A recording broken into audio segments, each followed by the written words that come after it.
Hey everyone, welcome to episode number 14 of the Courtside podcast. Happy Sunday. Hope you're all doing well, staying safe, staying warm, and staying active. In today's episode, as you can see by the title of this video, we are going to be recapping all the game ones from the first round of the NBA playoffs, plus talking about what needs to be done for game two for all the teams that lost game one, and a lot more. But before we get started, one, make sure that subscribe button, two, turn that post notification bell, and three, like this video and comment down below. Which series do you like? Do you smell an upset? Just out of curiosity. Also, keep in mind that this episode might be dropping on Tuesday. I haven't decided what day I'm going to upload it yet. Episode 13, for those that are asking, will be upload tomorrow. I'm sorry for the delay. There was a lot of things happening with my laptop that prevented me from uploading it, but it's worked now. It's in my draft and it's ready to be uploaded. So stay tuned for that. Plus, uh, I might do a reaction video for game three, maybe. But yeah, without further ado, let's hop into it. Woo! So to kick off the first round of the NBA playoff 2023-24 NBA playoffs, excuse me. We got the Magic and the Cavs. The Cavs won this game 97-83. This was probably the lowest scoring game of these playoffs so far. Granted, it was just game one, and also these were two really good defensive teams. As you can see here, Donovan Mitchell led the way with 30 points for the Cleveland Cavaliers. And then Franz Wagner led the way with the Magic, 18.7 rebounds and 3 blocks. Peeking at the box score, let's look at the box score, shall we, for this game? If my website, yeah, here we go. So let's take a look at it. All right. All right, so as you can see here, it was actually Paolo Banchero that led the way for the Magic. He had 24 points, but Franz Wagner looked great, 18 points. Jalen Suggs, I'm telling you, man, I love Jalen. I think he's going to be a great guard in this league, so keep an eye on him. Peeking at the Magic bench, they didn't do a whole lot per se. Like their bench was kind of inefficient, except for Mo Wagner, and then like Cole Anthony looked good.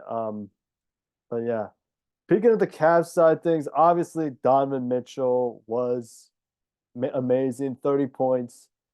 What else here? 30 points, 3 rebounds, 2 assists. Evan Mobley looked very solid, 16 points to go with 11 rebounds. And Jared Allen also had 16 points for 18 rebounds as well.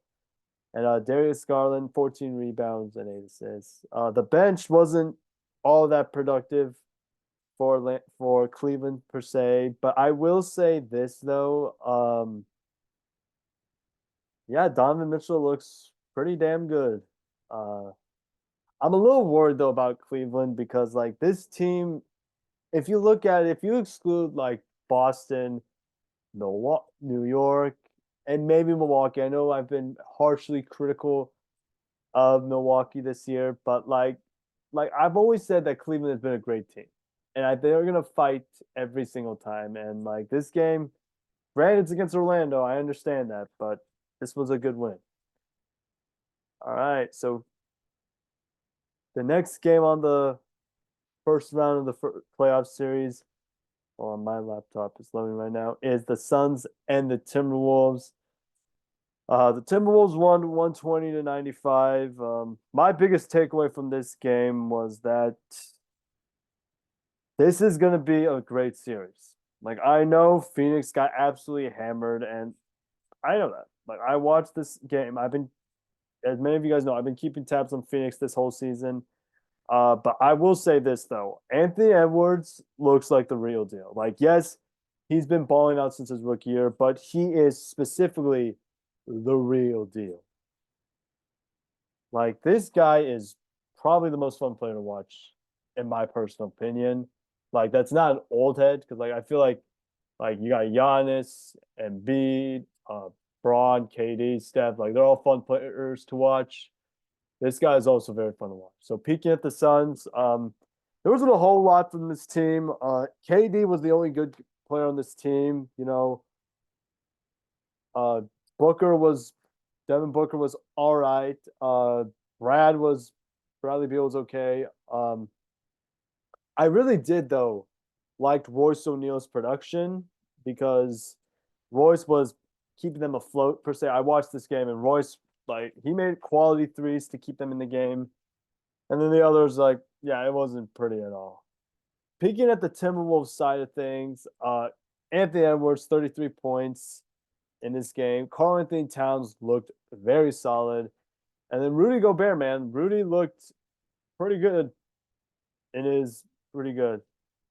Peeking at Minnesota side of things, Naz Reid, in my opinion, should be the sixth man of the year. Like this guy right here, especially when Karl Anthony Towns went out, is an absolute stud. Like this guy is probably in my personal opinion, the most underrated player in the league. I know he didn't shot the ball well efficiently, but this guy is underrated. And then Nikhil Alexander Walker, man, this kid right here, like Minnesota has so many nice young players on their roster. Like Nikhil Alexander Walker looks like a poor man's of his cousin Shea. For those that didn't know, Nikhil and Shea are cousins. Uh, Nikhil looks pretty damn good. Next set of games I think we had the Sixers and the Knicks. I think, this game. I ain't gonna lie when I say this. This game right here was probably the game that I was pretty excited about per se because I just felt like this series to me was gonna go in seven. Like this series was definitely going in seven. Embiid had 29 points, 8 rebounds. Yeah, he also had a plus 14, which is kind of crazy. Um, although he did get an injury scare, I got a score notification on my phone when this game was going on saying that he went to the locker room. Joel, I love you, man. Stop trying to do things that might get you hurt. But Joel Embiid looked great. Tyrese Maxey, listen, man, Tyrese Maxey is probably the best teammate Joel Embiid has had.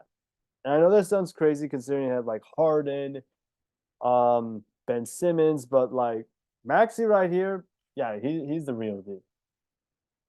Peeking at the bench for the Sixers, on the other hand, you can see they didn't do a whole lot per se. They were relying more mainly on their starters like Oubre, Maxey, Lowry, and Embiid. And I think if I'm Nick Nurse, I should play Buddy Hield more because I think Buddy Hield can give them a spark or two. I know Buddy is getting older, but I think he can provide a spark for that team.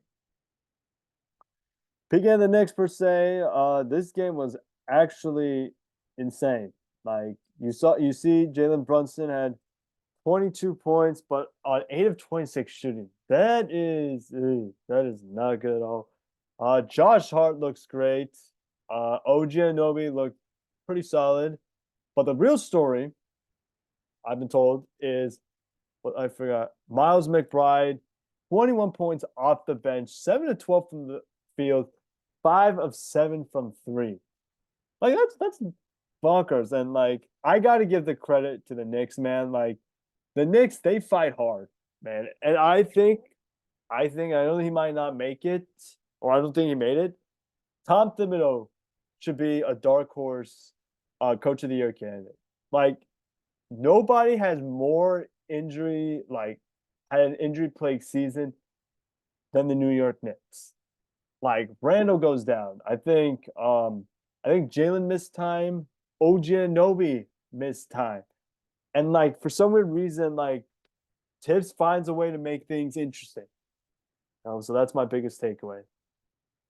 Then finally, we had the next game of the first round, the nightcap of the games. We had the Lakers and the Nuggets. My biggest takeaway was, told you so. I literally said that this isn't this is a bad matchup for the Lakers, regardless of what you say. As you can see by the box score, AD played 45 minutes. Yeah, 45 minutes. That is ridiculous. Braun had a really solid game. Now that I look at it, 10 of 16 from the field, 3 of 5 from three. Wow. Um, Twist 27 points, but this is where it gets downhill. How do you play 41 minutes and go 6 of 20, dude? How? And he had a +2 plus minus. Like, I'm sorry, what? Like, I think it was the only, like, in terms of playing time per se, he was the only guy that had a plus, the best plus minus of the team, which blows my mind. And you can see from their bench couldn't do anything right now. Yeah, that's my biggest takeaway from the Lakers. Peeking at the Nuggets per se, pretty much Nikola Jokic showcased why he's the best player in the world. 32 points with 12 rebounds, 7 assists. Uh, Jamal Murray played solid, 22 points, 10 assists. Wow. In this game, Michael Porter Jr., God rest Michael Porter Jr.'s soul. A lot of you guys don't know, but Michael Porter Jr. is dealing with a lot of tragedy in his family. Like, not necessarily like one of his parents passed away or something like, but like, if you guys haven't heard, uh, Michael's brother, Michael's brother, Jonte Porter, I think his name, Jonte, has been banned from the league for life. And then, as the things couldn't get any worse, Michael's other brother, can't remember his name on the top of my head, is sent to jail for a couple years. So keep his name in your prayers. You know, I hate to see that from a certain player because considering that Michael Porter Jr. is a really good player, like, and nobody, I mean, nobody should go through that in their family. So prayers up to him, and I hope he does well. You know, peeking at the Denver Nuggets bench, like they didn't do a whole lot. It was mainly the starters, but like Payne Watson gave them 8 points in that. Christian Brown look didn't look good, but like this is my biggest concern with the Nuggets this postseason. Like they don't have a bench per se. They don't have a bench. And like they have a bench obviously, but like they don't have bench scoring. Like they don't have a guy like a Jamal Crawford, shout out Jamal Crawford, in this aspect that they can't give you like 15 and 29. That is my biggest concern. But we'll see. Anything can happen in game two. Like game two is right around the corner. All right, let's peek at day two. Today's game two. Game one of primetime games. All right, let's go over here. Let's talk about Sunday's game per se. Oh,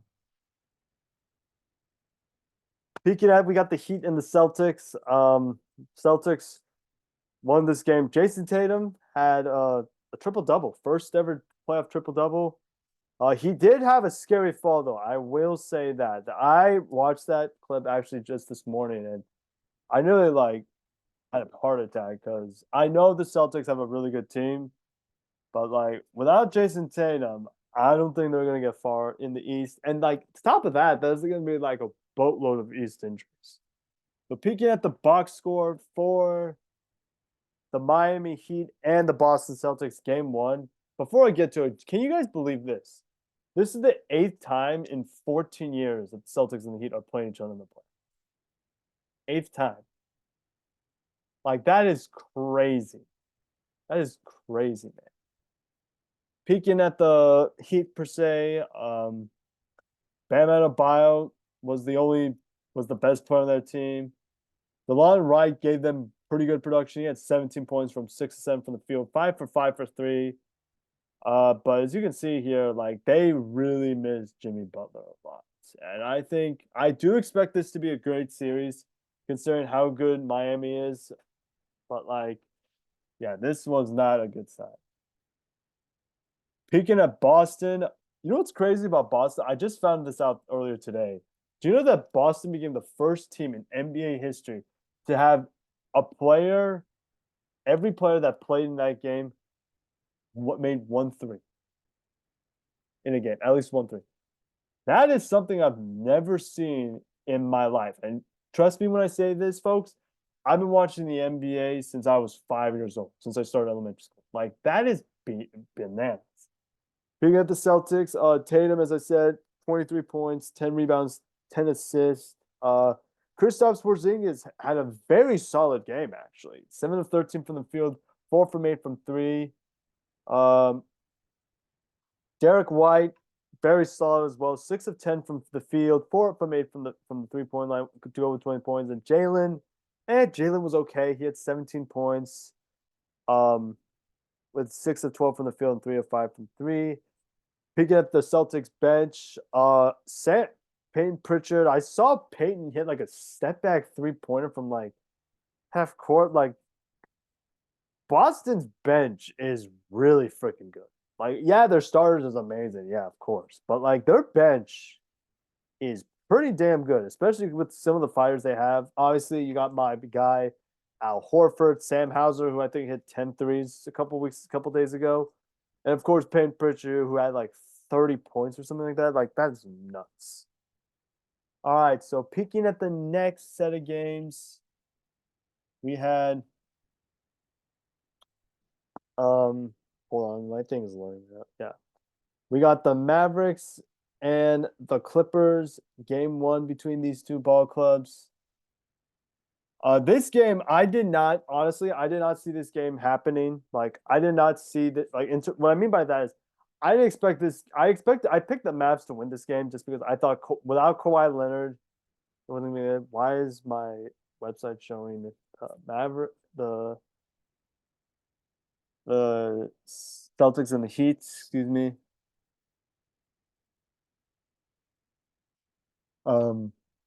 But my biggest takeaway from this game was, if you look at the Mavs per se, Kyrie and Luka combined for 64 points. Luka's got to shoot the three well, man. Like he needs to shoot the three ball well. 4 of 12 from 3 point range. Like what? Like Luka, come on, my guy. Um, but yeah, like that's crazy talk though. That is nuts. As you can look at the other things, the Mavs bench wasn't that productive. Before I get to the Clippers, like how their players did in terms of like their box score. I want to give a prayer shout out to Derek Lively. As many of you guys know or don't know, Derek Lively lost his mom a couple days ago due to cancer. So I want you to keep his family and himself in his prayers and his thoughts as he's dealing with all this. Pray that he does really well and pray that he plays hard every night because I know for sure his mom is watching it. So please put Derek Lively in your thoughts as he's dealing with this dark and tragic time. Anyway, moving on to the Clippers. James Harden played pretty well. 28 points, 8 of 17 for the field, 6 of them from 3 point range, 8 assists. But to me, this real star of the show has to be Ivica Zubac. Like, I think I saw this guy had like 10 points in like the first quarter to go along with 20 points and 15 rebounds. Like, yeah, like that's crazy talk. And of course, you got Paul George, who gave you 22, but shot 8 of 20 from the field, 4 of 12 from 3 point range. And then you got Russ, like Russell Westbrook, giving that spark off the bench with 13 points. But other than that, there wasn't a whole lot from the Clippers side of things. And then next up, we got the next set of games. We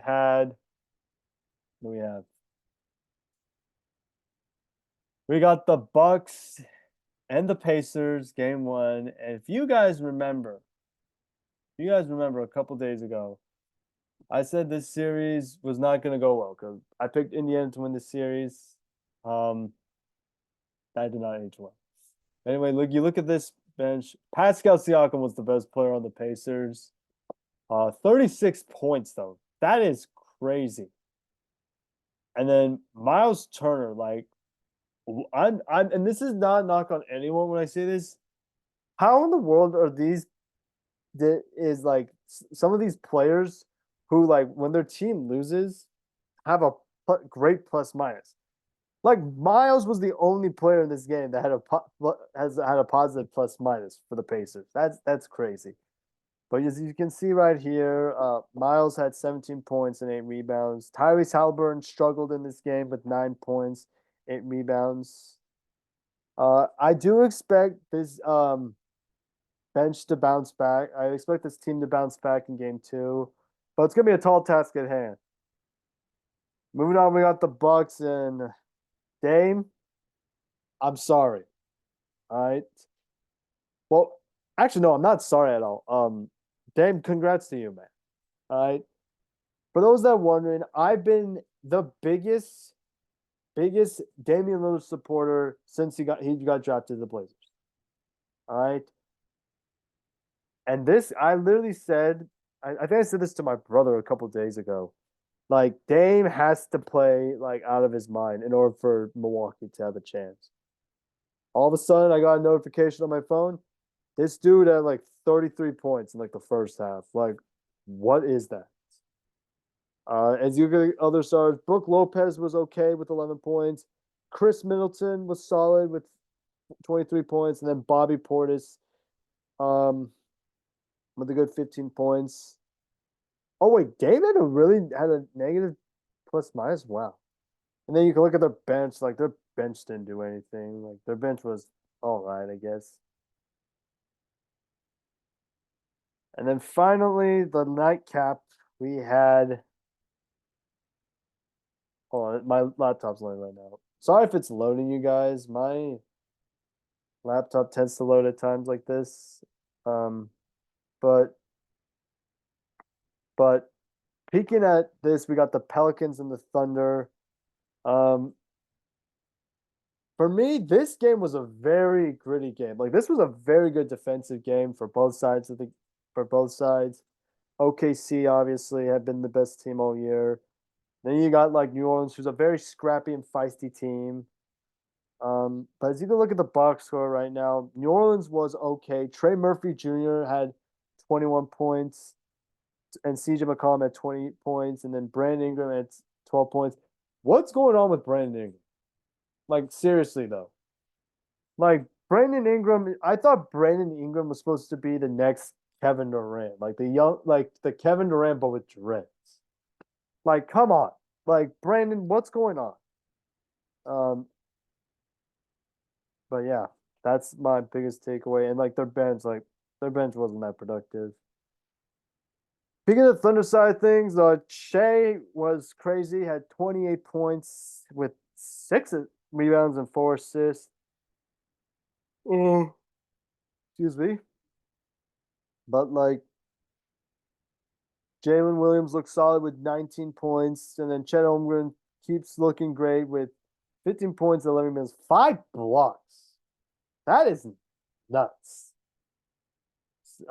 Peeking at their bench was like the other benches in this playoffs. Like they weren't that good. So, what was your biggest takeaway from the first weekend of the NBA playoffs? Let me know in the comment section below. All right, so now we're gonna go over our keys to the game for every team competing in the playoffs that lost. So, start off with the Magic. I think right now, you got to figure out a way to shut down Donovan Mitchell. Like to me, that is like the one key aspect of the Cavs is Donovan Mitchell is like a really good player. I love Donovan Mitchell, but like you got to figure out a way to shut him down, or else all hell's gonna break loose for both sides. So yeah, for the Suns, like, hey, Booker needs to play well. Obviously, Durant. I know what Katie's gonna bring to the table. Is can his supporting cast help him? And I think they can. So Booker has to play really well. Bradley Beal. Hey, look, I love Bradley Beal and all. That guy has to step up. For the Sixers to win this game, listen, Nick Nurse. Put Joel Embiid on minutes restriction. All right, put him for a little bit in the first quarter, a little bit in the second quarter, and if the game is close, put him in. But until then, put him on minutes restriction because he might suffer another injury. All right, the Lakers. I think they need to get AD and I think they need to like have Braun and AD go crazy, and then have D'Lo go off. Like get D'Lo going. Like I want Braun's assists to be mainly to D'Lo. Like come on, Braun. Like I know what Braun and AD are gonna bring now since AD balled out, but like come on, you got to play better. Uh, D'Lo, or else you're screwed. And then for Miami, I think Miami just play hard. Like you got to figure out a way to take away something from Boston. Like Boston's a very good 3-point shooting team, as you guys can see. They had like 22 threes in that game. You got to figure out a way to take away that, or else Boston's just gonna hit threes and threes and threes. And then for the Pacers and the Bucks, Pacers got to figure out a way to shut down Dame. Like Dame, I've been saying it for months now. Dame is a metahuman. Like this guy is a very good player, and I think if they can shut him down, and they get Tyrese Halliburton going in the meantime, like they have a shot.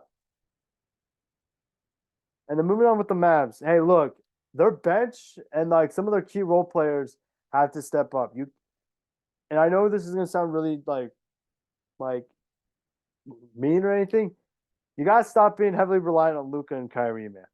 Like I understand they've been your best players all season long. They have been. But they're like I've been saying, like with all my football stuff, there's gonna be a time where teams like the Clippers are gonna shut down Luka and Kyrie Irving, and you gotta figure out plan B. So you got other roles going. PJ Washington, Daniel Gafford, Derrick Jones Jr. Need to say more? I think not. And then finally, the Thunder and the Pelicans. The Pelicans, like, get Brandon Ingram going. Like, my God, Brandon Ingram is, no offense, not that good. You know? So, yeah, that's my keys for that game. So, like, hey,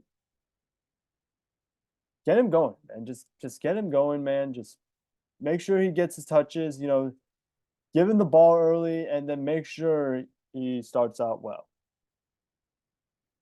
Let me see what I have to do next in my episode.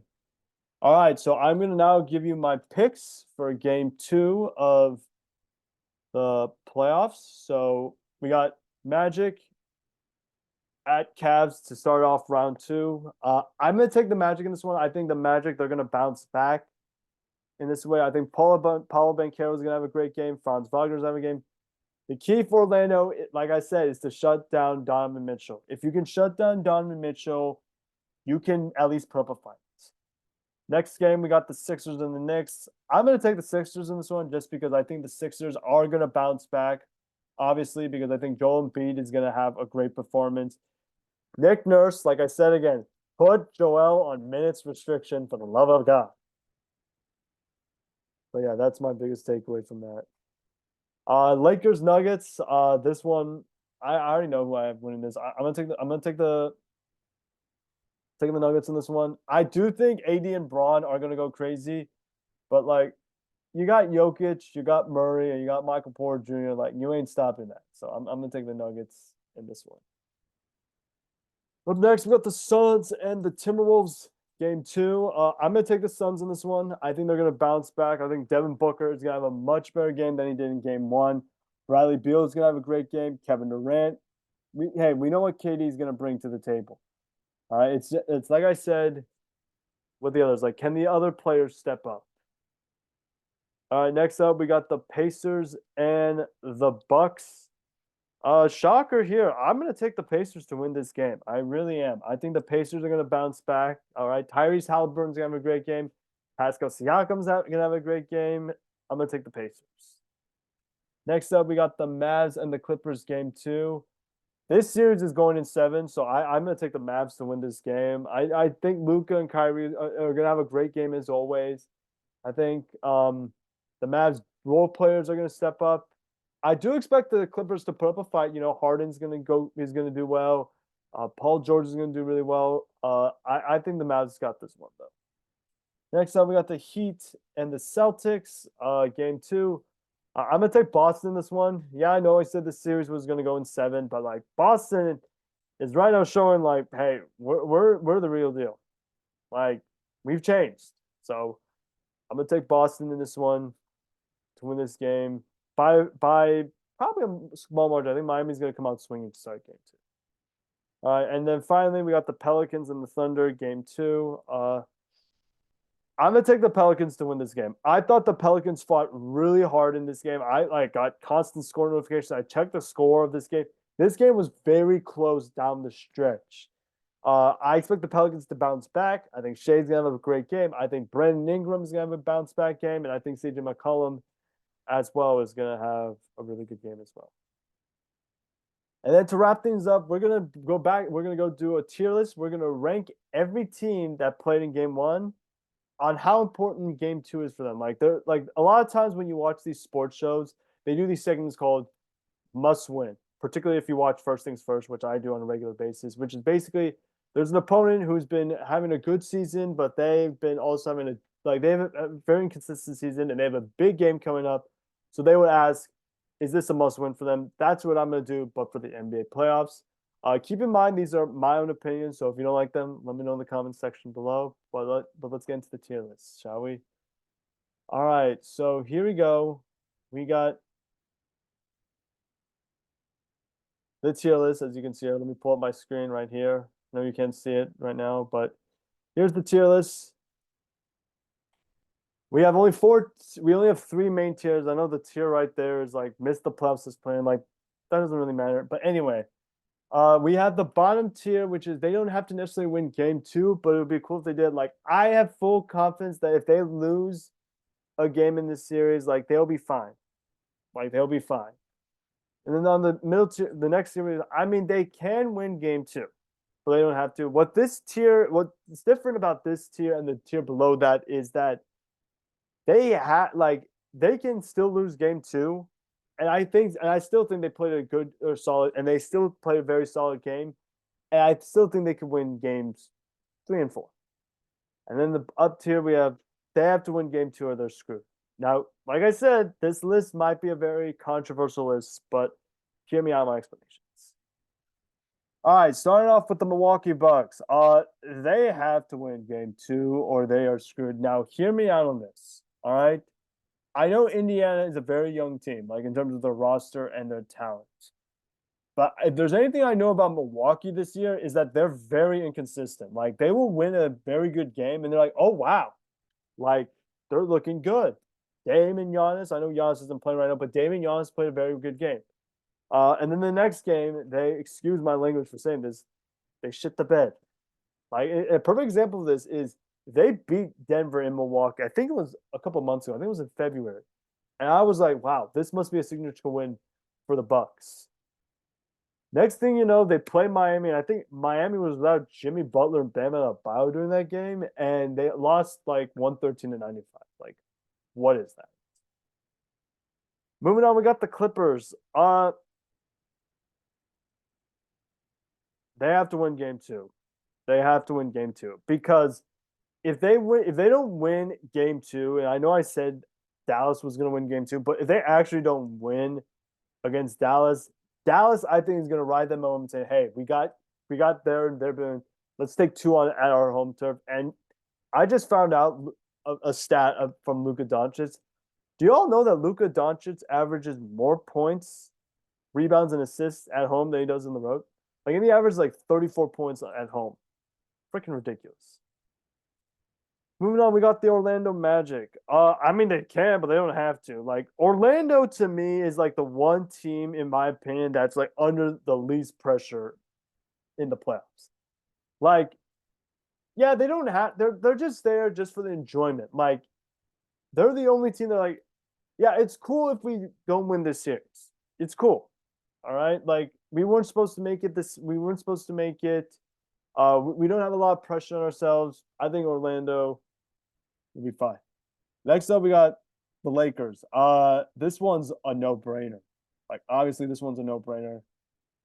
Um, they have to win game two or they're screwed. If you go down 0-2 against Denver, you're screwed. Like granted Phoenix last spring took two back from Denver, but this was the Lakers. And if you guys know, this is a rivalry. I don't care what people say. This is a rivalry between the rivalry. All right. But like if the Lakers, if you don't win this game, you're asking like, please sweep us. And I'm not saying that to just degrade or like bully Lakers fans. Like admit it. Like if you guys lose this game, you're pretty much screwed. Moving on, we got the Cavs. Uh Cavs. That's a very interesting one. Oh man. This is a hard one. This is a very hard one for me just because I think Cleveland's been up and down.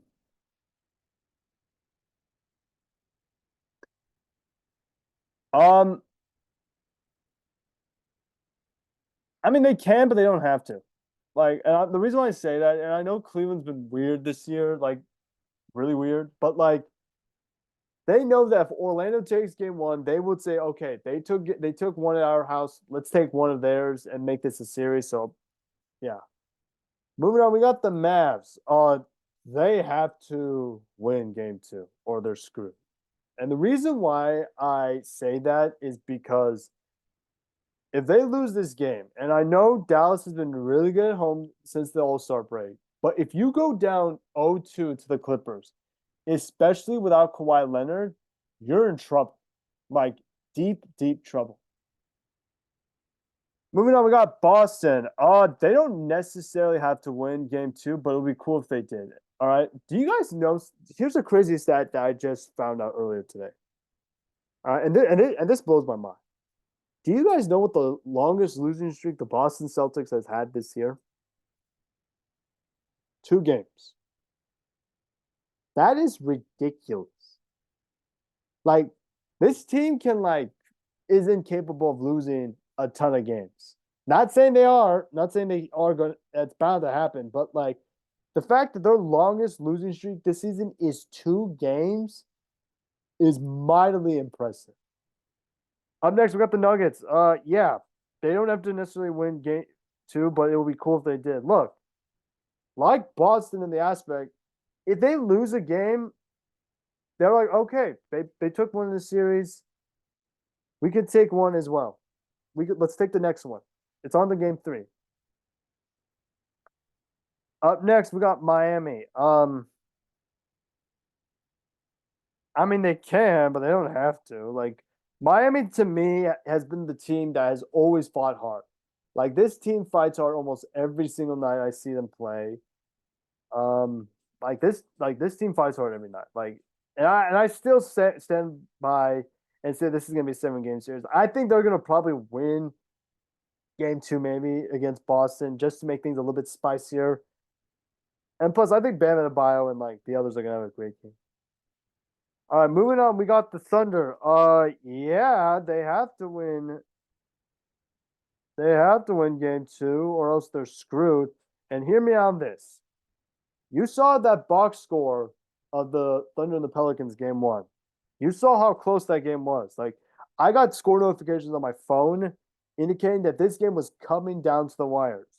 And if CJ McCollum, because I saw this on social media, if CJ made that 3-pointer, that would have put so much pressure on OKC to bounce back. Not saying they're capable of doing it, but saying, like, hey, welcome to the playoffs. All right. Moving on, we got the Pacers. Yeah, they have to win game two. Like, especially without Giannis. Like, I was very surprised they lost this game. I was very surprised they lost this game because I thought Indiana was going to take game one by force. But like you have to understand that if you don't win game two, you're pretty much screwed and you're gonna look like a total embarrassment. Not saying they are, but like still. Up next, we got the Pelicans. I mean, yeah, they have to win game two. Like what? Like this team was like a buzzer beater away from winning this game. Like that's crazy. All right, moving on. We got the Suns. This might sound like a shock to you all, but I mean they can, but they don't have to. I still say Phoenix is gonna win the series against Minnesota, just because like Phoenix has Minnesota's number this season. They won the season series 3 games to 1, but like Phoenix, I know Phoenix can get it done. The question is, can they do it? Moving on, we got the Knicks. They don't necessarily have to win game 2, but it'd be cool if they did. Like, to me, the Knicks have been one of the most unsung heroes of this league. They've been the most underappreciated team this year. And like the fact that they did this with so many guys out just shows how resilient this team is. Moving on, we got the T-Wolves. Yeah, they have to win game 2. Because here's the thing: if you don't win game 2, you're pretty much asking like, "Hey, Phoenix, let's brawl. Like, let's get into it." And I know there isn't a lot of trash talking between both teams, but still, like, this actually becomes a series. And then to wrap things up, we have the Sixers. Yeah, they have to win game 2. I don't care what you say. They have to win game 2. If they don't win game 2, I don't think they're going to come back in this series. Like I know they've been one of the best. They've been really inconsistent this year, but if they don't win game 2, this series might end before you know. So what do you guys think? Let me know in the what do you agree with? What do you disagree with? Let me know in the comments section below. Sorry, I'm just exhausted right now. But anyway, I hope you enjoyed this video because I enjoyed making it. If you did, please get a like, subscribe, turn the post notification bell. Starting next week, this recording schedule hopefully will go according to plan. Like I'll upload every single episode every Monday afternoon. Have a fantastic week. Have a blessed week. Stay safe, stay warm, stay hydrated, stay active. And until next time, be out. Peace.